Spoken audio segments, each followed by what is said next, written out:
झारखंड की सियासत में गजब की उठापटक चल रही है इस वक्त। क्या चंपई सोरेन बीजेपी ज्वाइन कर सकते हैं? अगर चंपई सोरेन बीजेपी ज्वाइन करेंगे तो क्या बीजेपी को आने वाला विधानसभा चुनाव में इसका फायदा हो सकता है? सबसे पहले हम आपको बता दें कि आखिर चंपई सोरेन झारखंड के मुख्यमंत्री हेमंत सोरेन से क्यों नाराज है। सबसे पहले बता दें कि जब झारखंड के मुख्यमंत्री हेमंत सोरेन को ईडी ने गिरफ्तार किया था, उस समय कयास लगाया जा रहा था कि हेमंत सोरेन अपनी पत्नी कल्पना सोरेन को झारखंड का मुख्यमंत्री बना सकते हैं, लेकिन पार्टी में बगावत के डर से, पार्टी में टूट के डर से उन्होंने चंपई सोरेन को झारखंड का मुख्यमंत्री बनाना ज़्यादा उचित समझा।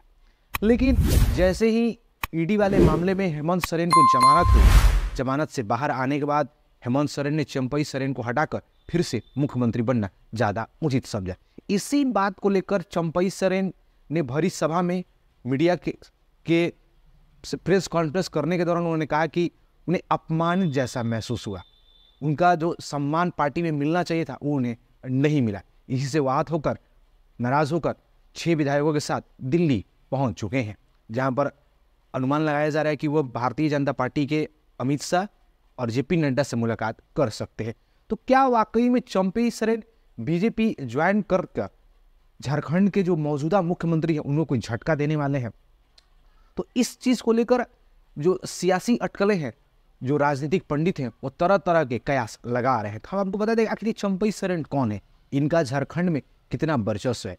तो पिछले विधानसभा चुनाव के दौरान चंपई सोरेन ने अपने क्षेत्र में बीजेपी का खाता नहीं खोलने दिया था। एक तरफ जहां झारखंड में आदिवासी वोट बैंक तगड़ा है, वहां पर बीजेपी को करारी शिकस्त मिली थी, जिसकी वजह से बीजेपी की सत्ता वहां पर चली गई थी। झारखंड में आदिवासी समुदाय का निर्णायक वोट बैंक है, यानी आदिवासी समुदाय ही तय करता है कि झारखंड में किस पार्टी की सरकार बनने वाली है। चंपई सोरेन अगर बीजेपी ज्वाइन करते हैं तो एक बहुत बड़ा आदिवासी वोट बैंक बीजेपी की तरफ जा सकता है, ऐसा अनुमान लगाया जा रहा है। अब देख रही है कि चंपई सोरेन आगे क्या फैसला लेते हैं। लेकिन हेमंत सोरेन ने बीजेपी पर आरोप लगाया कि पैसे और नेताओं को तोड़कर उनकी पार्टी तोड़ी जा रही है।